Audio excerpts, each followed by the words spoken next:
أعوذ بالله من الشيطان الرجيم بسم الله الرحمن الرحيم فتقبلها ربها بقبول حسن وأنبتها نباتا حسنا وكفلها زكريا كلما دخل عليها زكريا المحراب وجد عندها رزقا قال يا مريم أنى لك هذا قالت هو من عند الله إن الله يرزق من يشاء بغير حساب صدق اللہ العظیم۔ حاضرین و ناظرین، یہ درس نمبر 222 ہے۔ سورہ آل عمران کی آیت نمبر 37 کی تلاوت کی گئی۔ لفظی معنی یہ ہیں فتقبلہا، پھر قبول کیا اسے، ربہا، اس کے رب نے، بقبول حسن، اچھا قبول کرنا، وَأَنبَتَهَا، اور اس کی پرورش کی، نباتاً حسنہ، اچھی پرورش،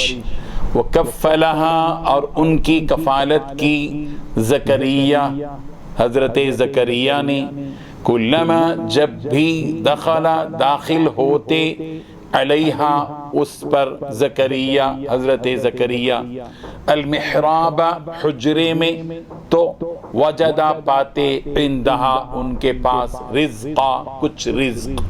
قال، انہوں نے کہا، یا مریم، اے مریم، انا لکی ھذا، کہاں سے آئی ہے یہ تیرے پاس، قالت، مریم کہنے نے کہا، ہوا من عند اللہ، یہ اللہ کے پاس سے آئی ہے، ان اللہ، بے شک اللہ، یرزق، رزق دیتا ہے، من یشاء، جسے چاہتا ہے، بغیر حساب، بے حساب۔ آیت کا ترجمہ یہ ہے، چنانچہ اس کے رب نے اس مریم کو بطریق احسن قبول کیا اور اسے بہترین طریقے سے پروان چڑھایا، اور زکریا اس کے سرپرست بنے۔ جب بھی زکریا ان کے پاس، ان کی عبادت گاہ میں جاتے، ان کے پاس کوئی رزق پاتے، انہوں نے پوچھا، مریم، تمہارے پاس یہ چیزیں کہاں سے آئیں؟ وہ بولی، اللہ کے پاس سے، اللہ جس کو چاہتا ہے بے حساب رزق دیتا ہے۔ بزرگان محترم، اس آیت میں حضرت مریم علیہ السلام کی جو پیدائش ہوئی، اس کے بعد ان کے سلسلے میں 4 باتیں بیان کی گئی ہیں۔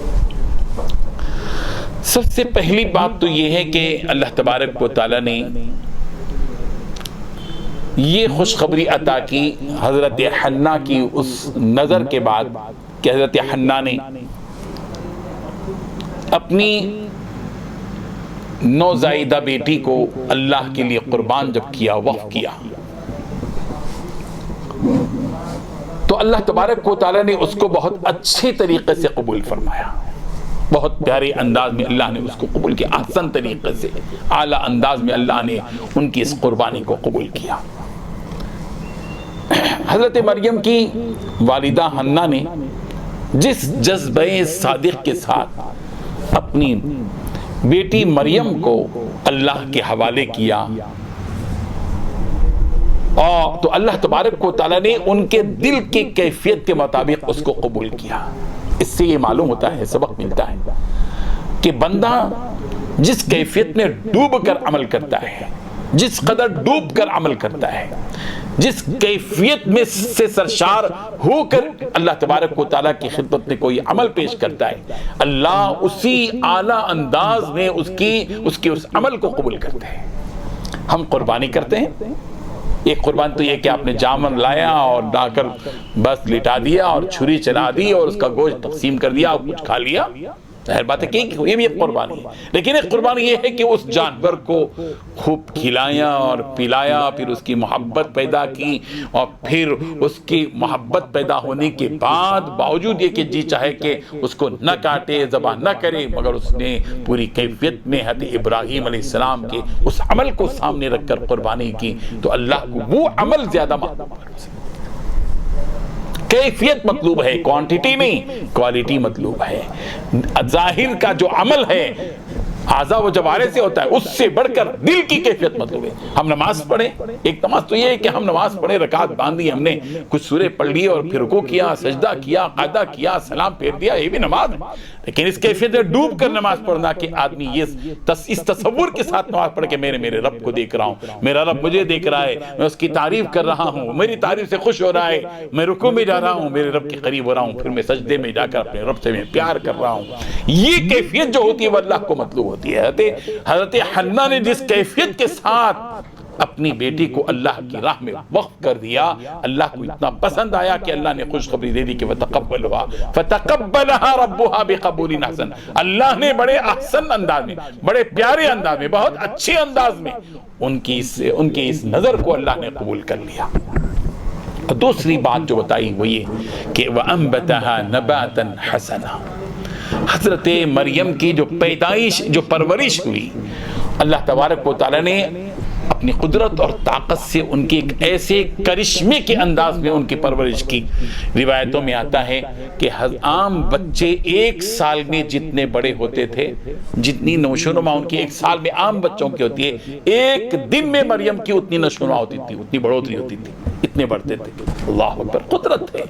اللہ کیا نہیں کر سکتے، وہ فعال لما یرید ہے۔